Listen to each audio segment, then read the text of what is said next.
Hello and welcome back to another day here at the Damage Part. Not just any day though. This isn't like those Tuesdays or like, oh God help us, Thursdays. This is a Wednesday. Big news Wednesdays with Jayar Jackson. Jayar, how's it going? Wow, man. You know what the first thing I thought was, man, who's on Tuesdays and Thursdays? Because John is slamming them right now. Well, Tuesdays and Thursdays don't have a regular co-host, so it's distributed amongst all of our villains. No, and it's not about them, it's about the news. They do the best they can with the news we've got. You go to war with the news you've got, not the news you want. But today we've got some news. But anyway, by the way, as we do this, I've of course got our Twitch chat up, I've got our YouTube chat up. So I've seen that Tails has been going crazy gifting subs. Tails, thank you for that. And on YouTube, welcome to all of our new members, including Michelle, another tier 3 member. Membership on YouTube at TDR is a new thing. It's only been here for 1 day. But thank you to everybody who is becoming a member. I am loving seeing the emojis now in the chat. Anyway, thank you to everybody who is watching. Please hit the like button and share the stream if you haven't already so that people know that we're live. And we will be responding to your comments and questions and concerns and all queries. Maybe I'll think of other words as we go. Yeah, there's like a quick poll for the folks since you guys are here and we're all live. Do Americans know how to make tea is the question of the day. Because I mean, I think I can learn, I just don't like the stuff, that's all. I think we Americans, consider we're the best country in the world. We can learn to do anything. We're the shining example on the hill. Earl Grey, I think we should name it like John Smith. That's actually my favorite tea. A good basic American name, Robert Wilson. Oh, tea of Robert Wilson, a nice cup. Yeah, I don't mind tea, but like for me, here's the dumbest thought process. For me, it's like tea or coffee. I choose coffee, but I don't drink just coffee. I drink coffee with a lot of milk, and tea doesn't have a lot of milk. I know what you're probably thinking. Couldn't you just put milk into your tea? And I get that, but for some reason, no. And so I stick with the coffee. I don't know, like it just doesn't seem the same. Yeah, John, I don't know. You said I should just drink milk. You said for some reason, no. There is a reason, it's specific because it wouldn't work. It does work. People do it. You put cream or milk, but it just doesn't quite seem that. I'm just riling people up at this point. You are. But we should poll that though. Can Americans actually make a good cup of tea? Ooh, London fog, that's true. Okay, with that, we've got a lot of news to get to. And then after the show, by the way, this isn't a live thing, but it will be going up on the channel as soon as we can. An interview with Nina Turner. She's gonna be joining us. She just announced that she's running for Congress yesterday. We're gonna be one of the first interviews that she does. Very excited to find out about sort of her platform, how she's gonna be campaigning, her expectations for the race, and all of that. So it should be a lot of fun. But before we get to that, let's talk about the news. Yes. So Donald Trump is apparently deciding that all of the firings that he's done over the past few weeks aren't enough. He needs some more, and some of them are like sort of sequels. It's getting a little bit repetitive. Like they just pushed William Barr out a couple of days ago, and the guy that's like taking over for him, they might fire before he even really gets the job. It's amazing. Trump has been discussing sacking Jeffrey Rosen, who is set to replace AG Barr next week. But like, you get what that means. He hasn't even done it yet. He doesn't even have the job yet, and they're thinking about firing. So Rosen is supposed to replace Barr, who announced his resignation, that's how they say it publicly on Monday, as effectively a stopgap Justice Department chief until President-elect Joe Biden takes office in 8 weeks and appoints a successor. So that might not actually happen. They might replace him before he actually gets the job. This is of course the guy who's been the deputy to Barr for more than a year. So insofar as you are qualified, I guess theoretically he has some on the job experience. Not like it's qualified as Buttigieg for transportation or anything, but he's got some experience.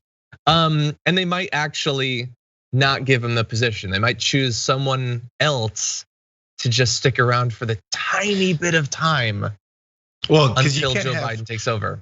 You can't have one day where things are possibly being done in a normal fashion, because it would make sense. Well, first off, it wouldn't make sense for William Barr to be fired with around a month left in this guy's lame duck term. But so even with that, like the normal thing, even if someone did leave, maybe this guy steps in, like you said, he's a deputy and he probably knows what's going on. But this seems to me, like a preemptive threat. Like, don't you Jeff Sessions this. Just make sure you know for this last month that we're walking around here aimlessly watching TV and tweeting about it.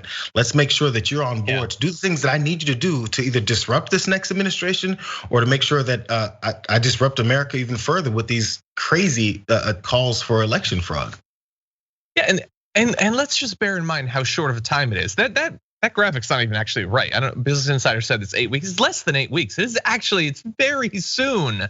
And so even if this guy Rosen got in, like theoretically, like he knows the DOJ, he has contacts in the DOJ clearly, so he could theoretically get something done. Who are they going to put in, and with what time to do anything? But the thing is, we do have an idea of what they want to do. Trump has apparently been discussing removing Rosen if he doesn't comply with his demands and appoint a special counsel to probe Hunter Biden's tax affairs and the president's election fraud claims. That's according to sources close to the White House. According to the report, Trump has even discussed with his personal attorney, Rudy Giuliani, who still is his attorney, whether he can appoint special counsel investigators himself, believing it would damage the incoming Biden administration. What do you know? And I just want to say, like, can we not? Like, seriously, can we not with the DOJ? Can we not with the AG? Can we not with Trump? Can we not America? Can we not go through another couple of revolutions and cycles of this nonsense? Every word I just read for you is nonsense in like 6 different ways, except that it might actually happen. But aside from that, it's all BS, and I'm so sick of it. I'm so done. Yes, you're so stupid developments. Do you know why? Part of the reasons why you're so sick and done with it. We've got Trump again ready to appoint another, maybe another attorney general to take over for this last month or so, to do his bidding. And previous to that, you had Jeff Sessions who did his bidding, except for just 1.5% of the time, done. Bill Barr comes in, does his bidding. He learned his lesson, except for this last moment when he spoke reality, done. So all this is happening and we're watching it and we're going, oh, this is frustrating. Oh, it's so annoying.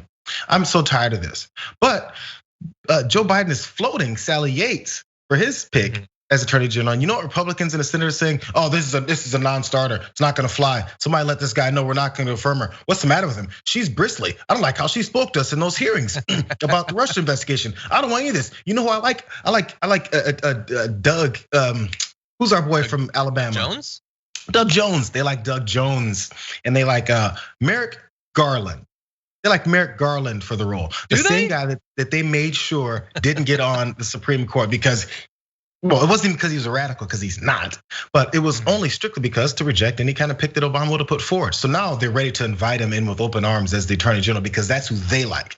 Because Doug Jones is nice. Specifically, one senator directly said, he's a nice guy, I like him.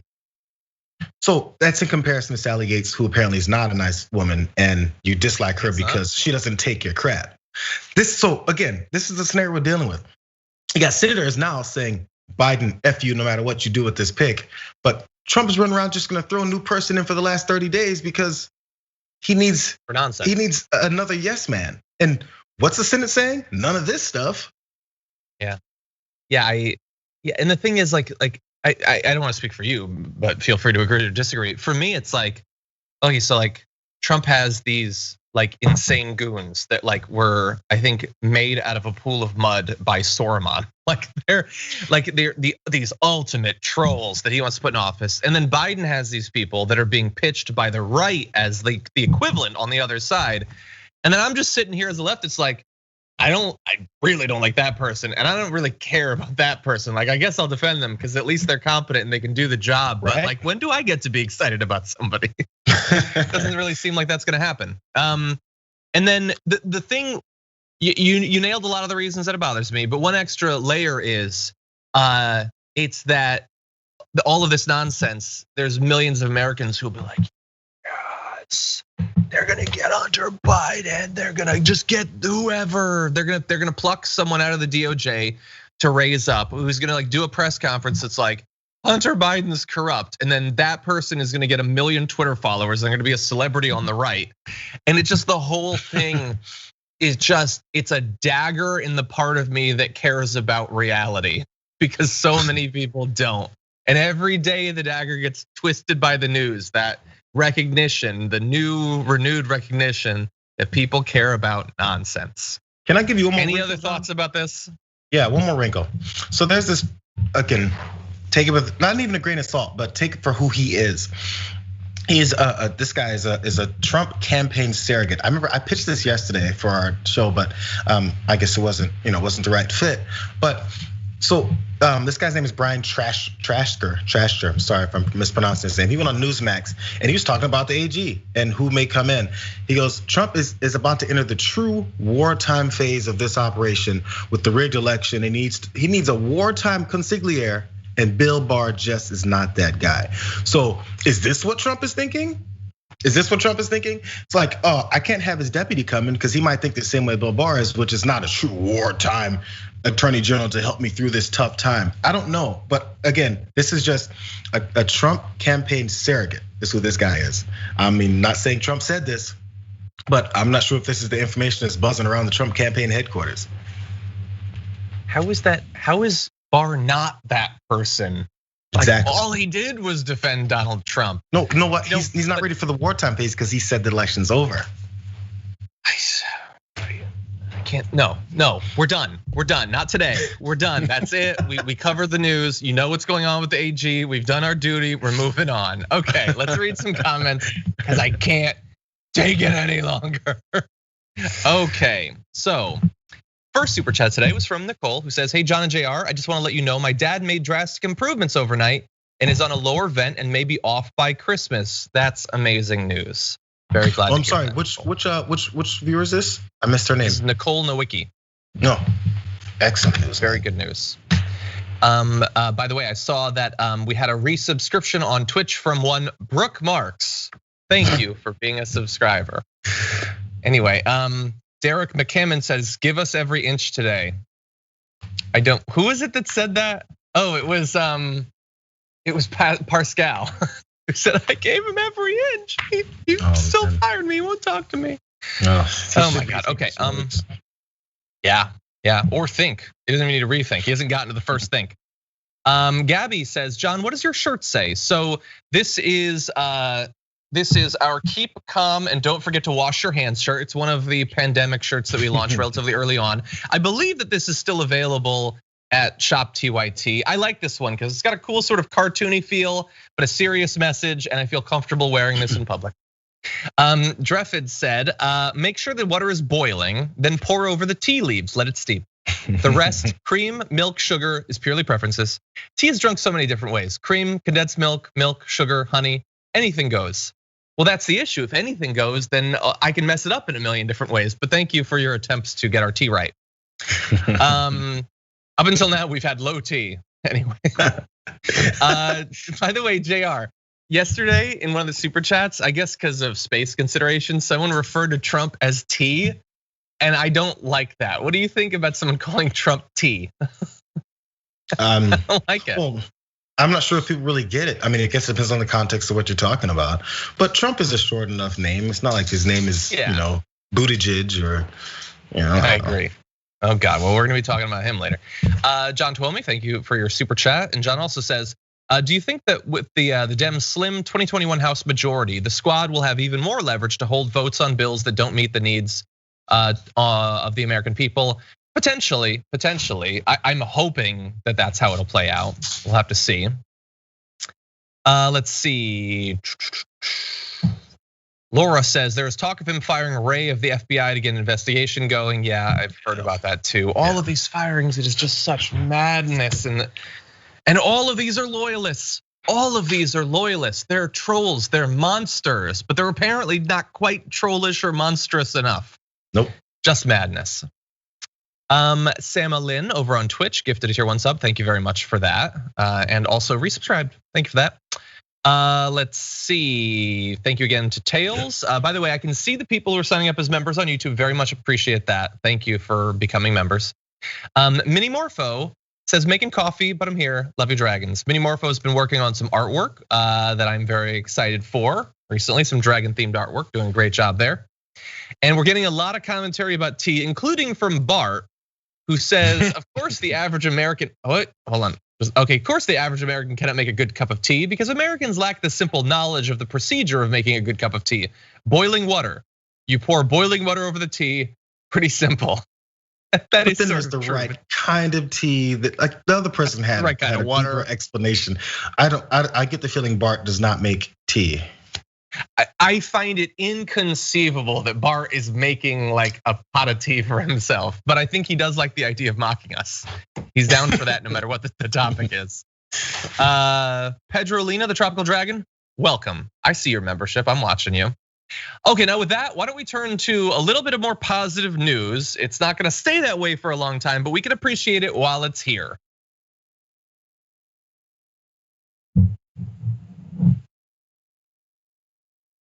There we go. Nice. Feel more comfortable. I like to be in a little box. Nobody puts Johnny in a box. Anyway, we have been wondering, what is the next COVID aid package going to look like? And every day there's more and more reason to believe that it's gonna suck. But there are some people who are working on our behalf to make sure that it actually reflects the serious nature of the problem and the need that people have for help. And so it was good news. Last night we found out that the Progressive Caucus, led by Pramila Jayapal, apparently were pushing for no positive votes in favor of a bill that doesn't include the things that we know that we need. So she tweeted, the Progressive Caucus is united in our position. Any COVID relief package must include survival checks and enhanced unemployment assistance, the two most effective ways to put money directly in people's pockets. And by the way, I love that the terminology that I believe, at least I saw it first with her, of survival checks has caught on. She was immediately supported by other members of the caucus, including Representative Alexandria Ocasio-Cortez, who said, I will not vote for a COVID package.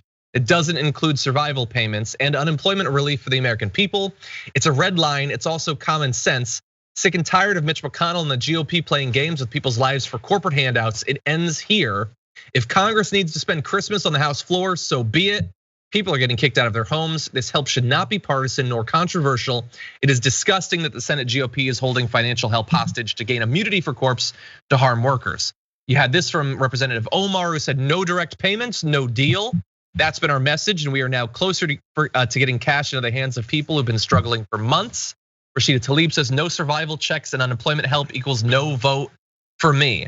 And in just a little bit of time between when the Progressive Caucus made clear that they weren't going to support a bill that didn't include these things, and that this potentially gets to the point of the super chat we talked about earlier about, hey, they now wield even more power because the majority is slimmer.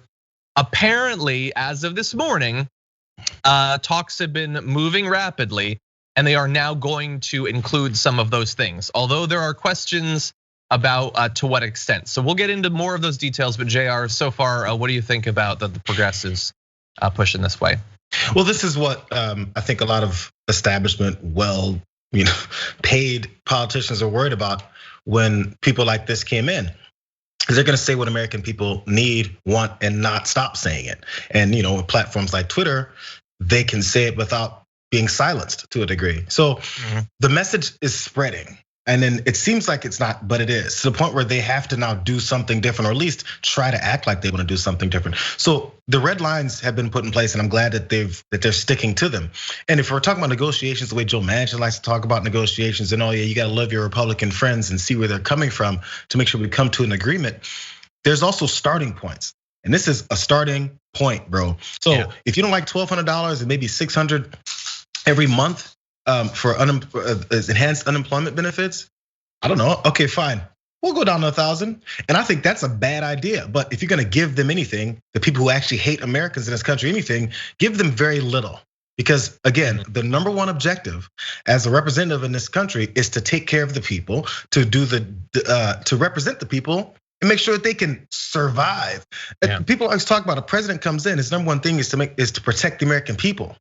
This is protecting the American people with their money. So sure, I would be disappointed if you drop it down a little bit, but there's a starting point that we are not gonna come off of. And I'm glad it seems like at least that payment is gonna be a part of it, which honestly should be a continuing payment every month. Exactly, yeah. The only finesse I would add to what you say is that's what the mission of the government should be. For a very long time, they don't seem to think that that's what it is. But 100%. And by the way, let's also not miss that. As of just like 2 days ago, the word on the streets in DC anyway. Why am I talking about it that way? Anyway, is that I'm so weird. Anyway, was that we were not going to have direct payments. We're not going to have direct payments. We're not going to have enhanced unemployment insurance. We might have a small extension of the insurance for a little bit, and then corporate immunity. And so the thing is, like, when I talked to Senator Sanders, he said this isn't going to be the last bill, and I hope that the senator is right, but it also could be. And so if you support a bill that doesn't actually solve the problem, but allows our elected officials to be like, we're good, we don't need to do this anymore, that's actually worse. That's worse than not doing anything at all, if that continues the pressure to get something done. And so I'm very glad that they're doing this. Now let's talk about for how much. So I'm gonna jump ahead just slightly. Senator Joe Manchin, and have you ever had a graphic that starts with his name that ends well? He's a co-author on the bipartisan package, said that leadership negotiators are closing in on an agreement that would extend direct payments of $500 to $600 to most Americans, but would deny Democratic negotiators long sought aid to state and local governments. So when I saw that, I thought, $500? It's been like 500 days since the last time you gave us any dollars. That is an insult. Like, and by the way, I don't remember the exact numbers, but it wasn't that many months ago that like Mitch McConnell was talking about something like $400, and we rightfully attacked it as utter nonsense. Joe Manchin, and what am I supposed to applaud him when he comes out and says he might get half of the measly, inadequate $1,200 that most Americans, but not a lot, got the first time? $500 weekly. Okay, we're talking. That's obviously something. That's in line with what Bernie Sanders was pushing for originally. But $500, where do you have to live for that to cover 1 month of rent? Is there a place, honestly, if you live in student housing in a rural area, maybe that'll pay for 1 month of rent? And go ahead, John. Yeah, it's just like, so now it's like they've been saying, okay, no direct payments, no vote. Thank you. I'm glad, and all of you are awesome. You're the best out there. But hold on, let's add another little layer. No survival checks of at least what level? Because if it's like $100, then is it really anything at all? Right, this is the thing. Whenever you throw around numbers like $500, $600, even the $1,200 number, what is the basis behind the number? Do you know the way people live? Do you know what their expenses are? Do you know how much revenue they've lost from folks who may have lost their jobs? Or this other part about it, there's people who have less work. Like there's people who are employed, but it's not the same level that they were employed before, or it's not the same job they were employed before. So it's not a 100% to 0% type of game here where, oh yeah, I was making $45,000 a year and now I'm down to making, it's not just to zero. Sometimes they could be down to making 20. And they're doing something because, again, despite what politicians tell us, Americans are not lazy. Americans do want to work when they can without being in pain or without having to do it to sacrifice their family to do so. So there's different levels. So if someone's bills are racking up, but then their income is different, yeah, they still deserve these payments. Just keep it real. I'm not sure we feel like, oh, you don't deserve $1,200 or even $2,000 a month because you still have this meager job.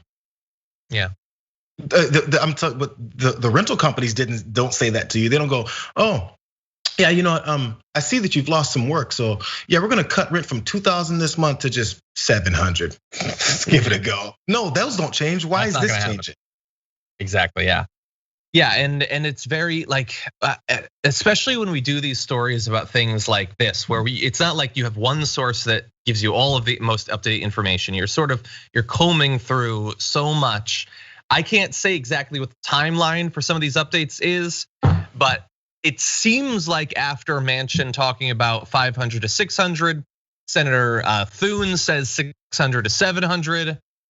Okay, I hope that that's a development. That's because they got criticized for the 500 to 600. Well, then I would say, Thune, I still hate your guts. That sucks. Let's get that back up there higher, because that's obviously not enough. And as of right now, and who knows, by the time you watch this, it could change. Supposedly the bill will not include the liability shield, which again isn't a major factor nationwide in terms of the overall dollar, like the cost of the bill. But it is very important, obviously, for any of the individuals who are being so abused by the companies they work for. And also, it is just such a like thumb in the eye for Mitch McConnell that's the one thing he's actually prioritized all year. One of the only things he's cared about, getting Supreme Court justices and protecting corporations who got their employees sick, and some of whom even bet on the ones that would get sick. I've got to know if you would have to ask Senator Thune. So what's the basis for your $600 to $700 number, whatever it was, $500 to $600 number? Where did you get it from? There has to be some kind of a calculation behind this. What is it based on? And you brought up Mitch McConnell really fast. My last thought on this. He took to the Senate floor this morning and decided to go Mr. Populist when he's the guy who's been the problem from the beginning, who's been leading everyone else that's the problem from the beginning. And he said, we made a major headway toward hammering out a targeted pandemic relief package that'd be able to pass both chambers, la la la. Then he said, we committed to continuing these urgent discussions until we have an agreement, and we agreed we will not leave town until we've made law. That's what Bernie Sanders said, first of all. The American people need more help. It's that simple. Further targeted relief is now months overdue. Really? Why? Why is it months overdue? And why is it suddenly so simple? I heard before that it's not simple and that we're giving away money to people who don't deserve it. I mean, that we can't afford it. Now it's suddenly so simple and Americans need more help. You never cared about any of that. In fact, when people said that, progressives said that, you didn't say anything. In fact, you ignored them. You made sure none of these votes came up and you said we cannot afford it. Who is this guy on the Senate floor now? Don't let him try and pull this bait and switch on you because they will do it immediately. We know how this works. So every time we put pressure on guys like this and then it flips, we don't know the day that it flips, but suddenly we're congratulating him for being a human being. By the way, he's saying the right things, but we'll see where this bill comes, where this final bill looks like. Exactly, and hopefully, if I could say, could we find out soon? That'd be great, because like this most recent bit of negotiation has been going on for literally weeks. So many people need help. Thankfully, we have some good people. Let's get them as much help as possible. Let's increase their numbers as much as possible. And we'll be talking to Nina Turner later on today, hopefully, about doing that. Just a couple comments before we move on to other news. Let's see. Jason Tastrophe sent us a super chat saying, Crisis Dragon Pup and Dragontastic watching from New York. Big snowstorm coming today. So looking forward to staying warm with some dragon fire. That's nice, nice image there. Let's see.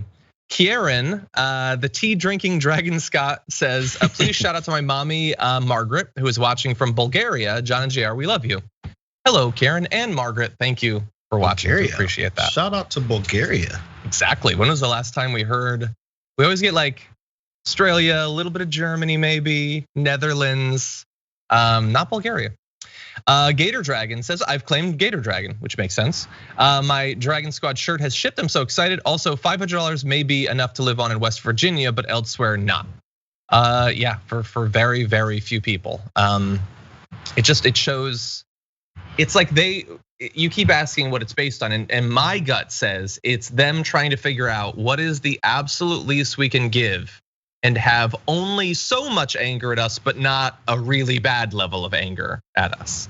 That's what it feels like to me. And by the way, people talk about $500-600 maybe for rent. Rent isn't a one-time thing. I don't know if you guys know this. What? But you paid it. Mortgage. Oh, let's give imagine the bank says, okay, it's a pandemic. We're gonna allow you owe $75,000 left on this house. Okay, we'll make it a one-time payment of $500, and then we'll forget about it. No, that continues. Oh God. Okay, let's see. The tea wars continue with Edward saying what we call tea in America is nothing more than hot leaf juice, which is weird. Although I think is it Edwin in the chat? It might have been Bart who's like, let's be honest, hot bean water sounds worse. It's true. Hot bean water does not sound great. I'll have a cup of boiled beans, please. That does sound pretty bad. Over on Twitch, Kim Sushi said, I can't believe we've gotten more Taylor Swift albums this year than stimulus checks. That's a good point. That's a good point. I'd gladly trade 1-to-1 checks for Taylor Swift albums. Anyway, by the way, before we jump back in the news, let me let you know about a couple of things. One is that we've only got like 2 weeks left on our fundraising drive, which has been very important, and you all have been awesome throughout the year. Over at tyt.com/go, We've got these monthly fundraising goals to keep us stable and sustained, and we've been relying on all of you for that. And you've been great, but there's still a couple more weeks, and we still have to hit our last goal. So if you are able to give anything, please do so at tyt.com/go. And bear in mind, as part of our sort of like press on thing at tyt.com/press on, those who give, if you give at certain levels, there are special perks like the press on shirt that I was wearing, I believe just yesterday. And so that's also available. Thank you for that. And I did want to say thank you to a few who have given recently. Doris from Ohio, Brian from Washington, Virginia from California, Jason from Arizona, who gave at the $127 level, so is getting that press on shirt. And Renee from Texas, thank you for donating to our campaign.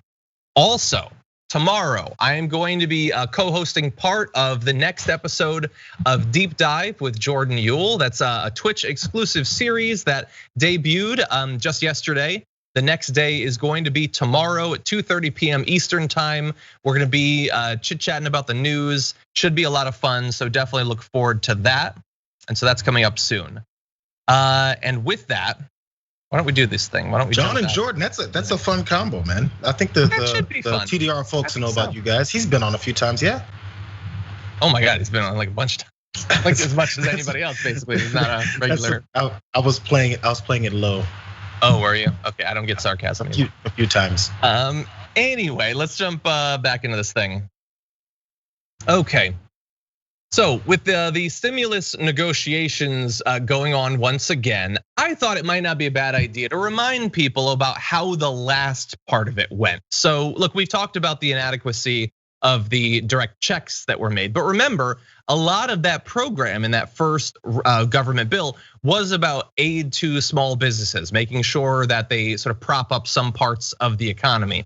And when it was being discussed, it was talked about in a particular way, and that was that this is gonna be aid for small business. Government, man, loves talking about how it's gonna help out small business. Well, now we've had more than 6 months of the data coming in for how the money was actually divvied up. And there's a great analysis of it from the Center for Public Integrity that shows, hey, what do you know? It didn't really work out that way. So apparently most PPP loans went to businesses and communities that already had more access to resources. Loans didn't reach a greater share of businesses in the lowest income communities, where median household income is about $40,000 or less, and recessions hit the hardest. Instead, the numbers fell just shy of their share of small employers in the US. Rural areas did only slightly better. The PPP reached them in proportion to their share of small employers. So the idea was supposed to be that they were going to find areas that desperately needed help. They were gonna find smaller businesses that desperately needed help, and the bulk of the funding was going to go to them. But no, sort of best case scenario, these businesses did about as well as you would expect based on their share of the population. And when you break it down by the median household income, there appears to have been virtually no benefit given in the distribution of the funds to areas that needed the aid most. So this is gonna be the first of several studies we talk about on the show today that are hardly shocking to people who are familiar with American politics. But it's important that we know this wasn't just a hypothesis when the money was originally being allocated. The belief that it would go to people who didn't necessarily need it as much. The data is actually showing that now. These are the parts of the stories that you generally don't get, which is again obviously why we're doing it, because you'll hear as recently as Sunday on Fox News Sunday, Joe Manchin talking about how the compromise deal will take care of everything. And of course, you have to bring up small businesses like every other Republican does, just like Joe Manchin, who was a wannabe Republican. You just keep saying, we're here to help small businesses. Small businesses need our assistance. Can you believe small businesses? Hey, you know, sometimes you only have like 10 employees. We need to help small businesses. And if you say it over and over and over again, and you get these people who think you're a supporter of small businesses, then this part happens. The secondary reality part of the distribution of the funds happen, or the people who cut line, as we saw from the first round. We just stop talking about it and go back to small businesses, small businesses, small businesses. If you hear them talk about small businesses, look into what they're actually doing, because there's a pretty good chance they're screwing over small businesses for the benefit of their buddies who gave them money to make sure that they're in the front of the line. Yeah. Yeah, and so I want to jump into a little bit more information, including that this isn't just a thing that when you break it down by like median income, like purely, you break it down along other demographic trends. You see also some of the stated goals of the program, the PPP program, were not actually followed. So the SBA did not ask applicants for their demographic information, but a May survey by Color of Change suggested that Black and Hispanic business owners were often denied the help, and many feared that their firms would not last the year. I remember we talked about that at the time, that they were denied at a higher rate than white-owned businesses. More information now breaking down into particular lenders. So Bank of America, which was the top PPP lender by number of loans that were given, sent half to the nation's highest income zip codes, which well above those areas' shares of small employers, oddly enough. Just 8% of its loans went to the lowest income communities, well below their share. Wells Fargo, which was the fourth largest lender by number of loans, sent 8% too to the lowest income zip codes. Did they have like a phone call that like they figured out that's what they're gonna do? They sent 2% to rural areas. Yeah. Anyway, and look, you can go and you can get the information. It's available at Center for Public Integrity. They also found that based on the size of the firm, the percentage of requests that were actually approved before the funds ran out was very different based on your size. For those who were very large corporations who were asking, by the way, for more money, the number that were processed was much higher. Smaller companies that were literally asking for far less money had a much lower chance of actually even getting a confirmation or denial during the program. And so what this leaves us, especially after the funds run out, is God only knows how many of those businesses did end up losing out. And in no small part due to the fact that the money ran out, and we can see they gave a bunch of it to people that didn't need it. And by the way, there's been some good coverage of things like, who's the big mega church guy who his church got some loans? Yeah, I don't really. For some reason, when I start with that, I think it is. No, because usually it's different. Is it Osborne? Anyway, but yeah, like I saw news coverage of that, which is totally true, and that money shouldn't have gone there. And there was like Jared Kushner and Trump's family and everything, and certainly those are egregious. But while this is less sexy, this is where the bulk of them, like you can see that the bulk of the money was given in incredibly inequitable ways. Joel Osteen. Yeah. Thank you. Yes. So that and it's good that that was news. I'm glad that people are focusing on that. But it wasn't a thing of just a couple of abuses. This was whether we can prove yet that it was by design, and for that we would really need, like the communications of the people who were divvying up the money. And a lot of it isn't just the government; it's also these banks. Like you can see it in the numbers. So I can only speculate how the breakdown and distribution of this works, but as you point out, these lower income zip codes, we know there's geographical divisions among race lines and income lines. So it's just kind of natural. It's why the way the nation is so segregated based on those types of things. It's a natural way to disenfranchise people from anything from voting to stuff like this. So you can support your small businesses, but the small businesses in certain communities, which overall certain communities we don't care about when it comes to anything from schools to what is it they call food deserts? When there's actually no good actual grocery stores available for certain folks in certain communities. All those things just are all encompassing with things like this. So it can be inaccurate to say they plan specifically, Bank of America and all them plan specifically not to make sure money goes to certain folks. But if you're already in this group or in this section of the country that's ignored, you're automatically gonna be ignored when something like this happens with it. You've been ignored on 25 other things that the government usually helps more affluent communities with. So it goes with the territory. It's why Black and Latino folks, especially women, end up getting when they even go for healthcare, when they go to hospitals and doctor care, they don't pay attention to what they need, their pain. They think that they're exaggerating it. All those things are naturally built into the system. So you can't say, oh yeah, they saw a Black lady come and therefore they started discriminating against her. They kind of did because it just goes with the flow. It's why it's a systemic problem and not just an individual. Each person is choosing to do it in the time that it happens. Yeah, and the damage doesn't, just go away after the pandemic. Like if some areas that desperately needed the help to be propped up while things were difficult went under, and then people lost their jobs as a result of that. those jobs don't suddenly just come back necessarily after the pandemic. And so now you had areas that were already worse off based on median income that are going to have worse outcomes after the pandemic. And so, and again, this is why, like we were talking earlier, we were joking about the fact that our belief of what the government's mission is supposed to be, obviously that isn't how they actually see themselves. You could say similar things about what the mission of banks should be. And instead you had money being given that largely was going to people who probably needed it far less. Yeah. Anyway, Funky Pug in Twitch says the dirt poor will eat the filthy rich, quoting Richard Ojeda. I hadn't heard that. It's nasty. Anyway, let's jump to a little bit of news. I'm gonna file under Schadenfreude. Okay. So we know that the government is loving their holiday parties, and perhaps the most egregious is one that we've been anticipating for a couple of weeks. JR laughs as soon as Mike Pompeo's face shows up. Is Mike Pompeo, Secretary of State, who was planning a 900-person holiday party during the worst part of the worst pandemic of our lives. So how is that actually going? Well, to give you an idea of how fun and awesome and well attended of an event it was planned to be, Pompeo ended up not going. His name was on the invitation, he was scheduled to speak, but he canceled his speech and tapped a substitute speaker, according to 2 officials.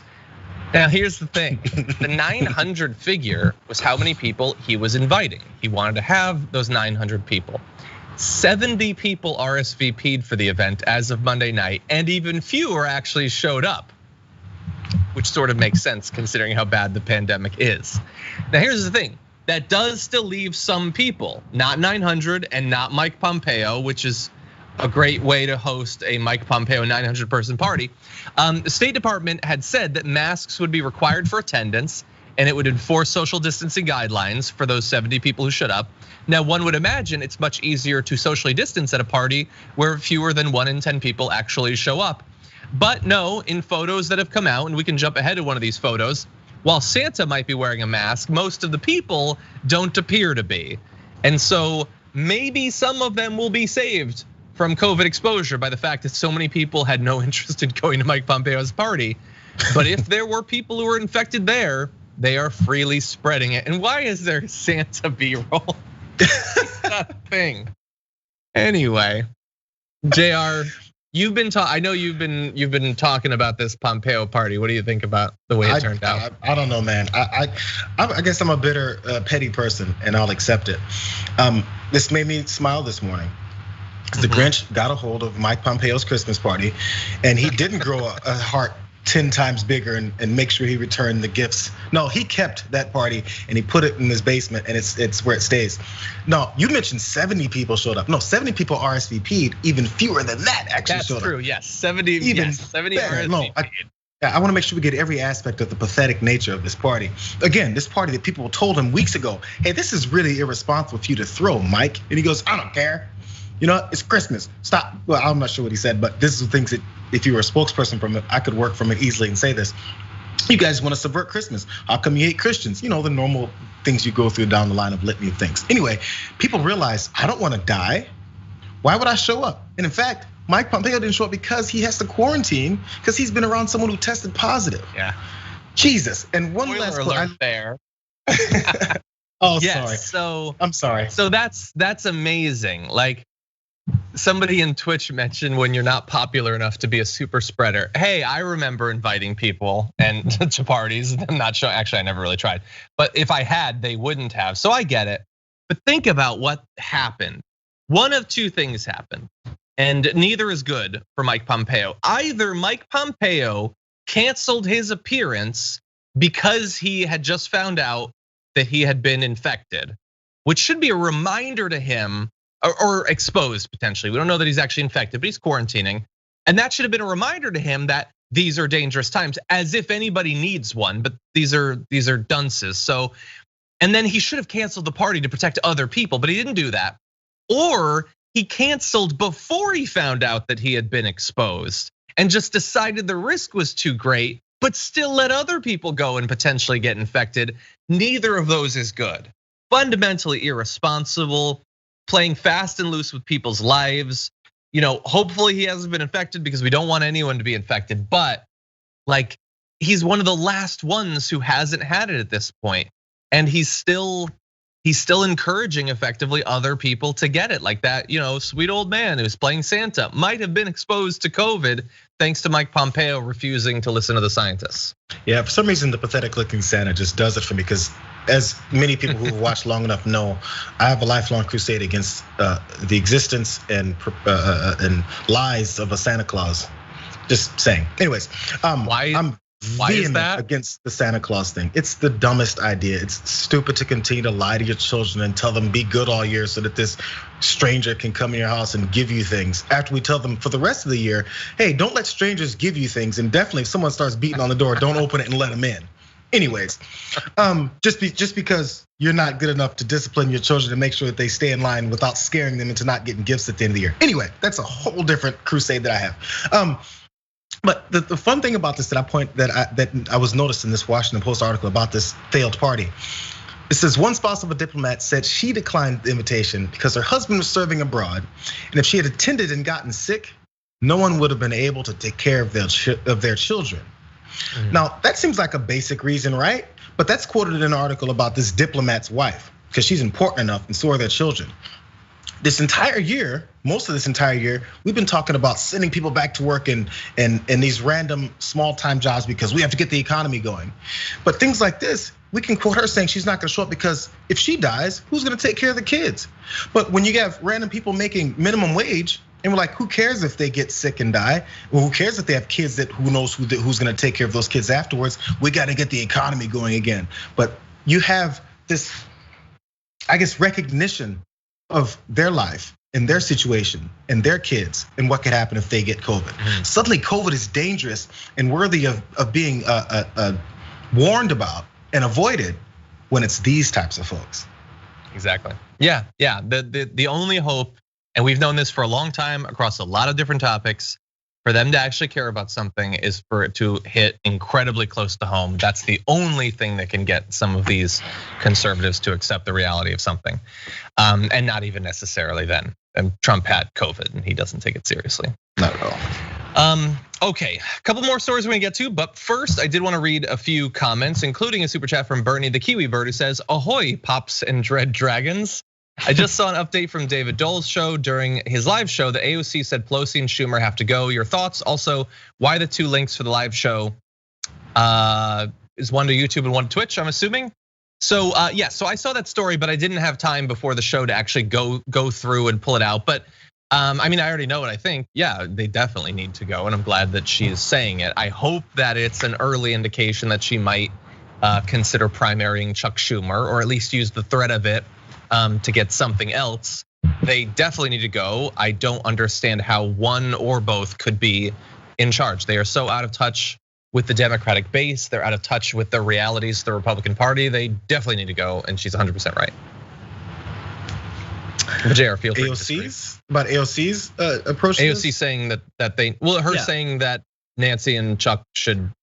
She's saying that effectively they need to go, but there's no one to take their spot immediately right now, in no small part because of the way they have approached the leadership. They know how this works. Leaders and people in power, especially in politics, know how to keep their power contained within them and their own little circles, and to make it harder to do things like this. So as long as we realize that, and I'm glad she's saying it this way, because I'm sure many people will be upset that there's that caveat in her point that, maybe not right now. And where's your heart then? I'm sure some of those voices are going to be said, but there's a process, man, and it sucks. And nobody says we'd like it, but there's a way to go about it so that we actually get the results that we're looking for. Exactly. And look, I hope that there's a lot of people that are laying the groundwork, prepping for the future Democratic leadership. I know that she's really busy, but I have all the faith in the world that AOC is doing that, and I trust her political instincts more than basically anyone else in government. So I'll just say that. Diane Raymond says, relief money in New Zealand equals $500 per person weekly. Businesses received lump sums, even non-nationals. The situation in the US makes us all so upset for the victims of Trump and COVID, including the animals, claiming Dr. Dragon. Diane, that seems reasonable. Seems like a government that wants people to survive and its economy to survive. Sean G says, I'm claiming zombie dragon. Thank you, John and Jayar, for helping me stay kind of sane. By the way, Jayar, what make and model is that guitar behind you, and will you ever play for the Dragon Squad? Yeah, the question gets asked a lot. It's not mine. Wife is the musician of the house. That's that one right now. It keeps getting switched. I forget that one, but the Taylor is sometimes up there, and then so she's a serious musician. She's got some nice guitars. They're all over the house. Awesome. Yeah. Tony K says hello from Bulgaria. Oh my God, do we have like a bunch of like hidden Bulgarites who've been watching but haven't been saying it? You look it up. That's what they're called. Well, awesome. And Tony says I claim Thrace Dragon. Is that from Kareth Thrace?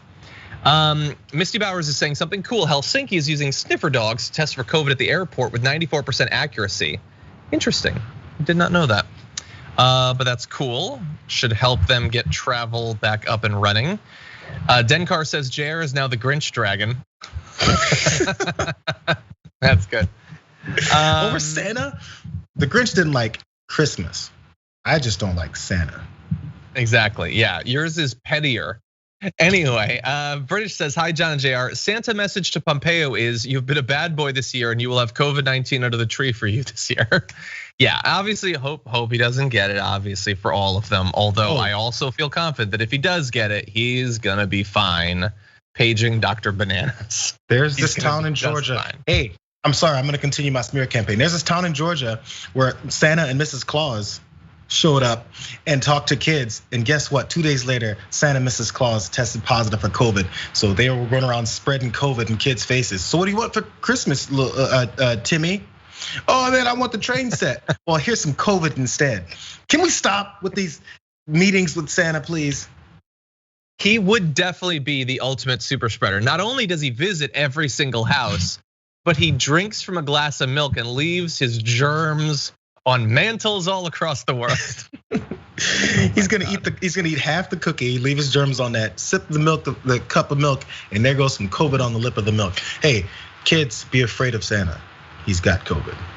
Oh geez, Bart agrees with you, saying also, why do we teach our children that breaking and entering a home is okay? We have to stop teaching our children the lies of the world. Jesus. You all are out of your mind. Oh, and by the way, Galfar is asking me to remind everyone that on the TYT Discord, under the nerds section, there is a TYT Dragon list. If you'd like to add your name, you can do that. With that said, let's turn to some of the news that's frustrated me the most over the last 24 hours. And no, it's not all this. The stuff we've already talked about is frustrating. Is it about this one is like it's like a seed in my brain, and it's just growing and blossoming and pissing me off with every step of the way. Anyway, let's turn to this. For those of you who are hoping for Ambassador to China Pete Buttigieg, sorry, I've got bad news for you. It's not gonna happen because Biden has tapped him to be the head of the Department of Transportation, and also Jennifer Granholm for energy, which is, I guess, better news. But Pete Buttigieg will be the Secretary of Transportation, with Joe Biden tweeting, Mayor Pete Buttigieg is a leader, patriot, and problem solver. He speaks to the best of who we are as a nation.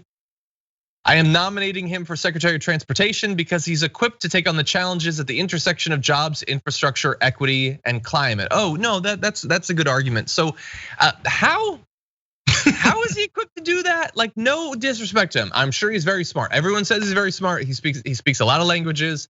And the fact that he rose as fast as he did from just a small town mayor to being taken very seriously and like sort of tying in Iowa is great. I'm gonna put. It's always, to me, I said like a week ago, it feels like the TRL thing. It feels like we were told someone we were supposed to like they plucked this guy and then donors showered him with money all of a sudden. He's incredibly wealthy, donors showered him with money, and then all of a sudden he's on the national stage and he's on magazine covers. So who set that up? Was it organic? Is it like in 2016 or 2015 actually, Bernie became a thing that people took seriously after months and months of doing ever increasingly large meetups and rallies and all of that. And he was also known for decades in government, but he had to do it organically. Buttigieg was all of a sudden was a top tier candidate when nobody knew who he was. That's the TRL thing. If you're too young, you won't get what I'm saying. But all of a sudden, somebody's the #1 pick. How did anyone know to pick them? I don't know. Anyway, so we've got more on this, Jayar, but he's apparently going to be Secretary of Transportation. What do you think? I think you guys are gonna be upset with me, but it's not that I'm in support of this. I'm just not surprised. Absolutely not surprised. Okay, in fact, expected it to the point where I'm like, okay, I almost wouldn't have mentioned it. I saw the headlines, I read some of the stories, and I was like, oh, so transportation is the one that he got. That's really the biggest news, is which one would he get?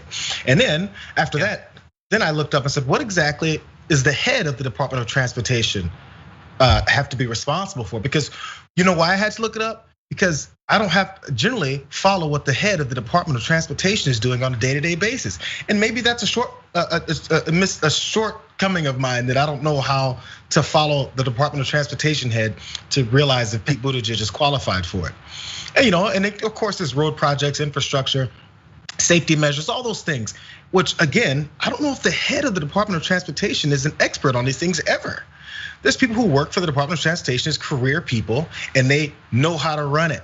And there's a guy in the head of it who probably gets taught up to a degree, which he will. And then by year 2, he'll be competent, because other people are doing a lot of the work, which is, I think, a lot of the ways politics works in cabinet positions. There's a huge team of people that does the work. And there's a guy in the front of it who you would hope knows more than everyone else who leads it.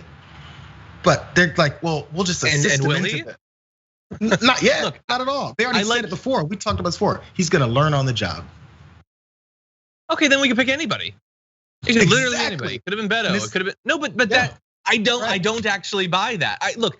I think that you were at least partly right, and that makes me at least a little bit hopeful that he'll at least be able to stop it from like falling off a cliff, the entire department, which by the way has 55,000 people working at it. This is not a small department.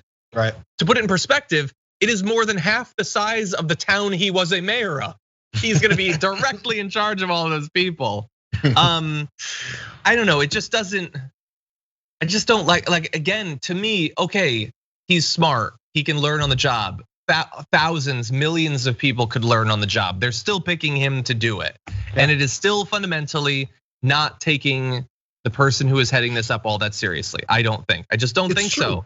It's true. It's purely political for what he did. It's fair for what he did. Yeah, he came in. Yeah. He was the palatable guy. He was the one that everyone, they said, oh my God, there's an openly gay man running for president, and everyone hasn't completely sent him out of the building strictly because of that ridiculous reason that many Republicans would have sent him out of the room. So there's an acceptance of it. I said, oh my God, the American people are okay with a gay man running something. Trust me, you guys. Just sure, and I'm glad. So yes, so he is going to be the first openly LGBTQ person to hold a cabinet level position for Biden or for anyone, and that is a good thing. But at the same time, I can point out that this is a purely political thing that he's being given for what he did during the primary that has nothing to do with any of his experience. And I don't care how many tweets Nancy Pelosi or anybody sends out about the fact that he was a mayor and they had buses, so hey, it makes sense. No, that has nothing to do with any of this. They were gonna come up with some BS explanation for anything. We were talking about the BS explanations for why he would be the ambassador to China. If you can go from thinking that's what he should do this last week to now he should do the Secretary of Transportation, you're not being serious about either of those things. They're each important jobs that require different experiences. I agree. No, I want to very much clarify. It's not because I think they should have selected him for any of these positions. It's just I'm not surprised because I don't think this is the first time political appointments happen. There's a reason why the term exists. I know. Political appointments. I get it. You're not wrong, and maybe I'm focusing too much on this particular one. This seems to me to be the most nakedly partisan so far from Biden. There's other ones that I have more of an issue with ideologically. Just this one is the most like, it's like, hey, let's just find what we can give him. And it's given his voters, they're like almost their say in it. You know how progressives want some progressives in the cabinet so we can have a voice there. So there's tons of voters that liked him and they're like, okay, let's go ahead and appease them and give him something. And they're gonna be happy about it. Keep it real. Well, one of the few, for me, like one of the few things that's making me feel a little bit better about it is this is designed to like elevate him for his next presidential run. Absolutely, 100%. No, that's totally what it's for. I just think that again, these are people who don't get anything.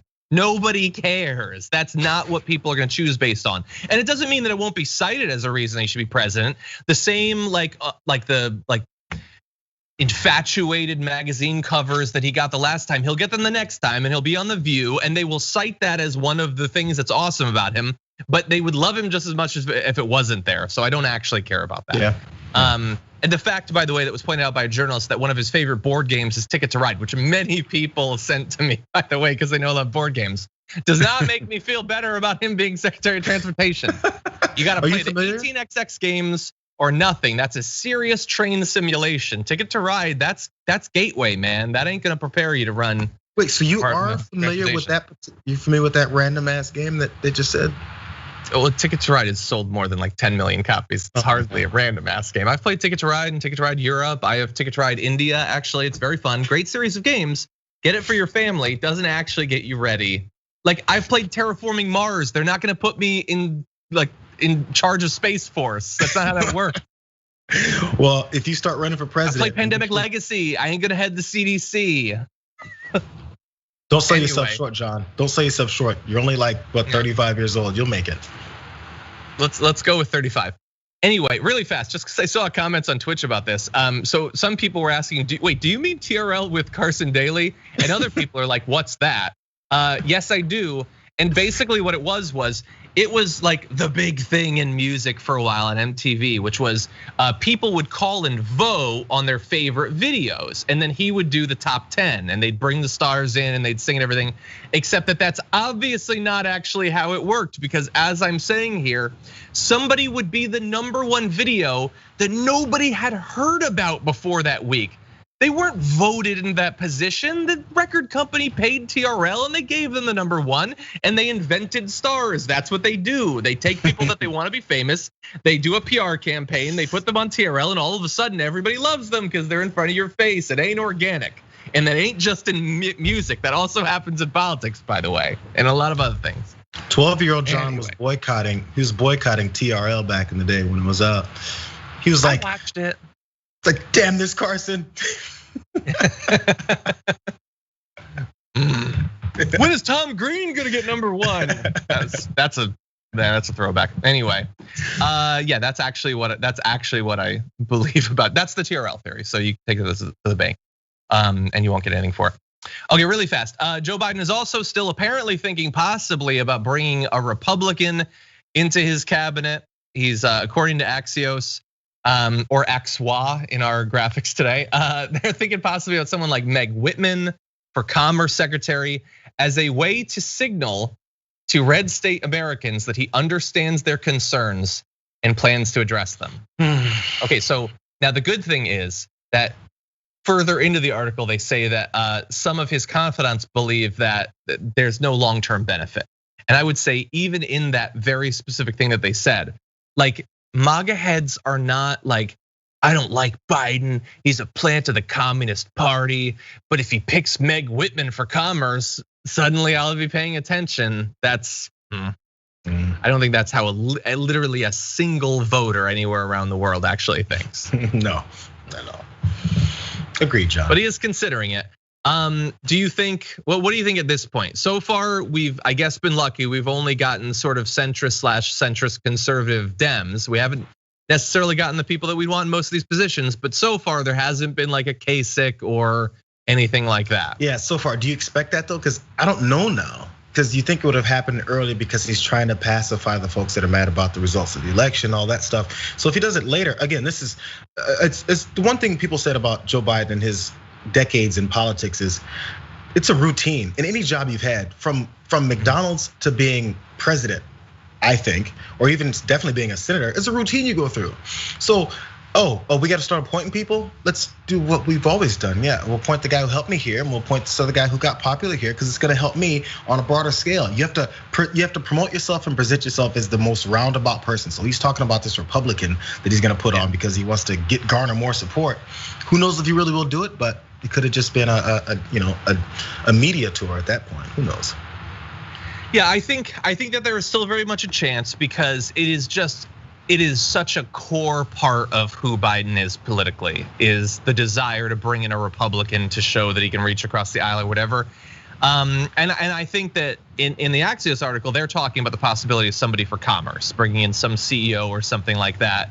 I think that there's a good chance of that, both because of who Biden is, and also I feel like the vast majority of people that any Democrat would consider for commerce might or might not technically be Republicans, but are probably gonna be pretty in line with the way Republicans think about business. So I think that there's a good chance of that.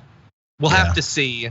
I agree with his confidants who say that they say aside from short-term media benefit that there's no long-term benefit. I would go a step further and say CNN will be like, hey, the era of bipartisanship, you'll get like 10 minutes of that. You're not gonna get even short-term media coverage from the right that's positive. That's just not gonna happen. The only people that they think that Mitch McConnell's a rhino at this point.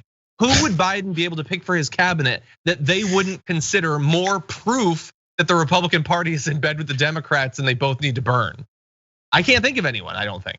Yeah, no, it's again, the fact that Joe Biden and many Democrats always feel like they have to be the one to unite folks around folks that have no interest in uniting anywhere near you.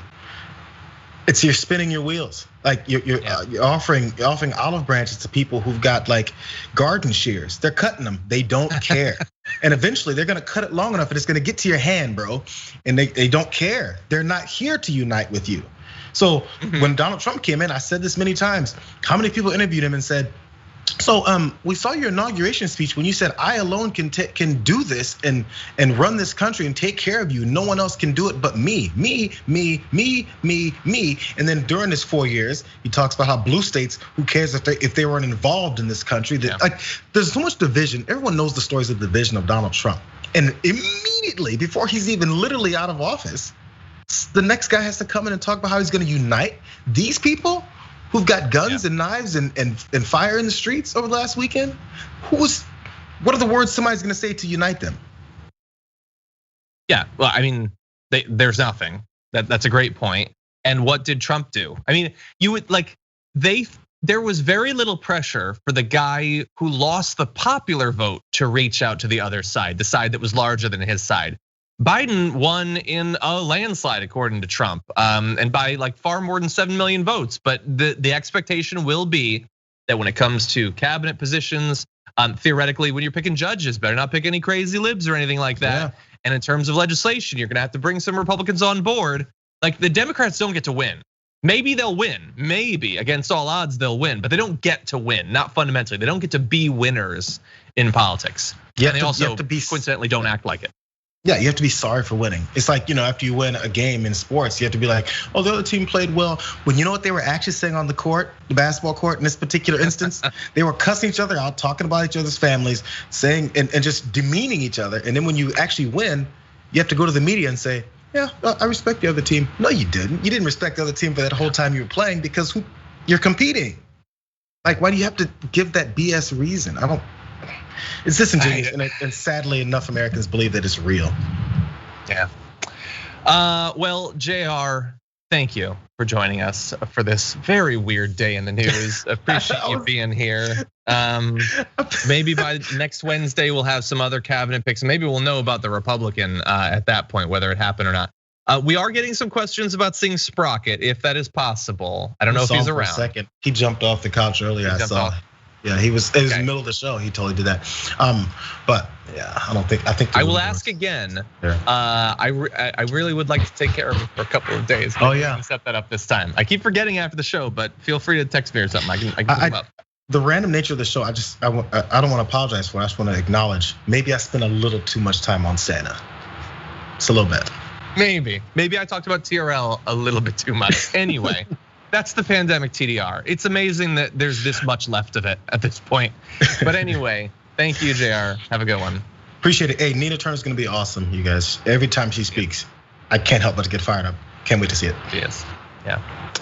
Okay, man. See you in a little bit. See you. See you guys. And for those of you at home, let's read some comments. David Baker says, always try my hardest to make it on Wednesday. Can I be Bacon Dragon? I wonder what sort of bacon you're talking about that, but you can have it either way. Let's see. 219 Tiger says, I love the show. I'm worried about the violence that may happen. Plus my town lost our mayor because of corruption. Or you're not in Kansas, are you? I saw that there was a Republican mayor who stepped down because of threats of violence after she supported mask mandates. So that's great. Jovan Thompson says, in Eastern New Mexico, my rent is $425. We need $2,000 a month throughout the pandemic and 6 months to a year after. Yeah. Well, we've now found one of the few areas that the rent is that low, but of course that's not the only cost to actually live. May Money to Building says, I have been making more money during COVID than I was before. This country is so sorry. Sup Jayar, Witch Queen of Oakland Dragon. Thank you for the super chat. Tamara Rose says PPP is taxed as income and it's an ouch at the end of the year. That's a good point. So it's even less than it sounds like. $500 isn't even $500. Dango Bengal says, isn't Pete still about to be subpoenaed by his own city council because of the police tapes? Remember how he fought so damn hard to never get those tapes released because of what was said on them. Actually, I don't know at this point what the status of that is, but I would assume, maybe shouldn't assume too much, that that's one of the things that the Biden team would have looked into, but yeah, maybe we'll see. Fauci apparently said that Santa's immune to COVID-19 according to Woden Toad. That's a great story. Yeah. Derek says, House Dragon reporting in. Thanks for all you guys do to keep us informed. And may Mitch McConnell step on a D4. That would hurt. Like full force stepping off the last step of a staircase. I want that to hurt. Nice, Derek. Flat Nickable says, thanks for educating me about the politics and election. Appreciate the work you all do in TYT. Merry Christmas, John and JR. Keep up the good work. By the way, I claim the Norse Dragon. Love from Norway. Thank you, Flat Nickable. I appreciate that.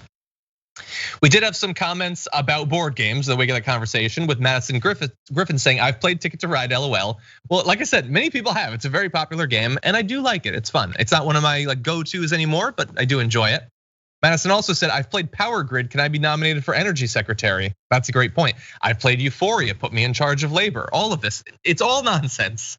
But that was actually cited as one of the things about him. Played Ticket to Ride. Anyway, I've played Istanbul, make me an ambassador.